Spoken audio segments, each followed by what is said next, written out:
digamos assim, arrisco o partido a ficar com menos um deputado ou eventualmente até mais, se eu tiver uma votação maior que traga mais algum deputado. Essa é uma avaliação que a gente vai fazer em julho.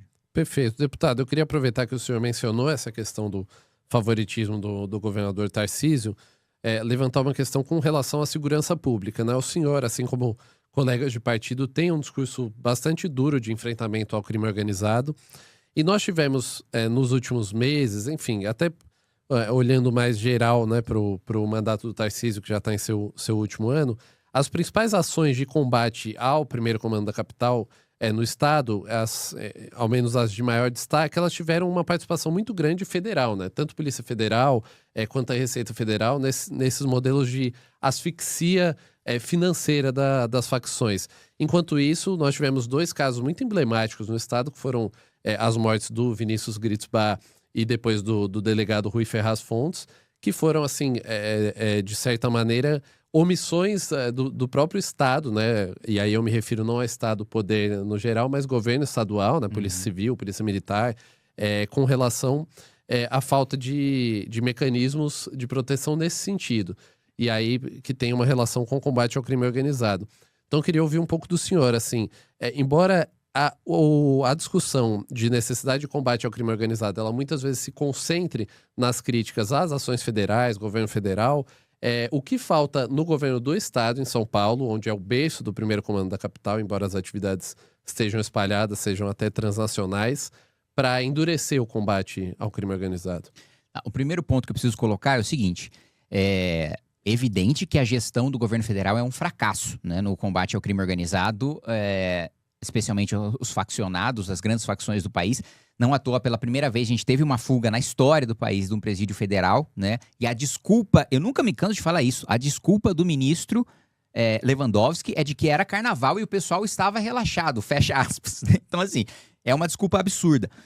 E outro ponto, né? Não há como você fazer o enfrentamento ao crime organizado só com as forças estaduais, né?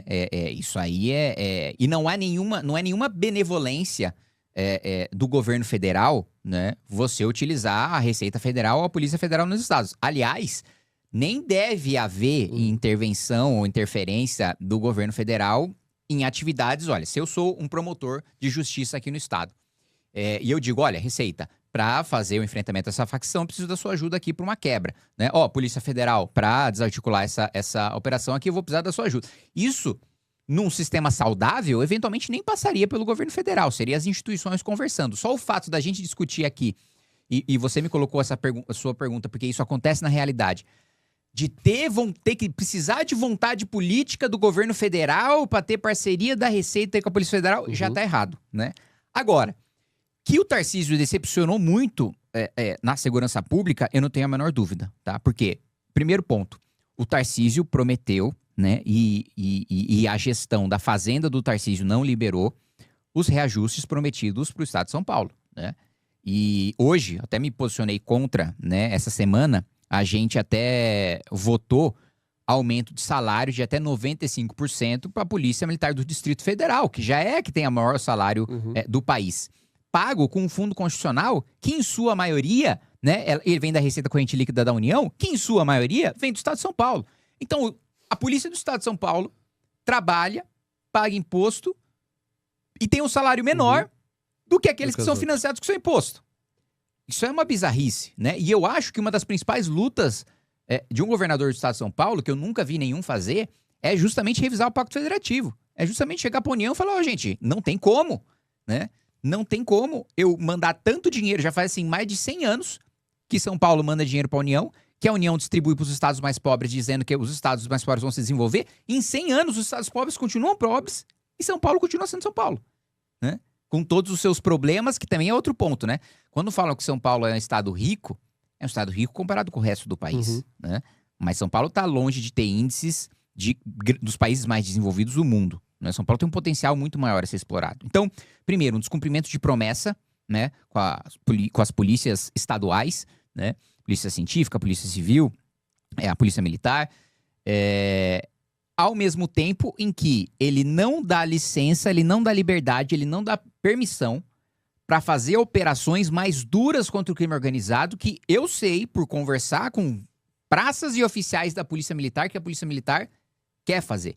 Que a Polícia Militar quer garantir que nenhum território do país esteja sob controle do crime organizado. E o Tarcísio, com medo de apanhar de imprensa, de apanhar de ONG de direitos humanos, de apanhar de partidos de esquerda, não dá autorização para a tropa fazer o seu trabalho.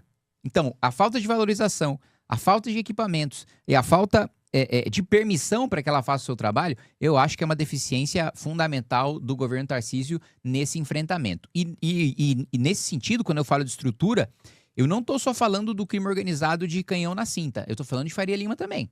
Né? A gente tem a REAG, por exemplo, que foi muito conhecida por causa das transações ali envolvendo o primeiro comando da capital.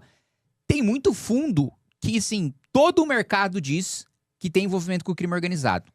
As autoridades sabem. E o governador não vai para cima? Sim, e isso para mim é uma deficiência grave no enfrentamento do crime organizado.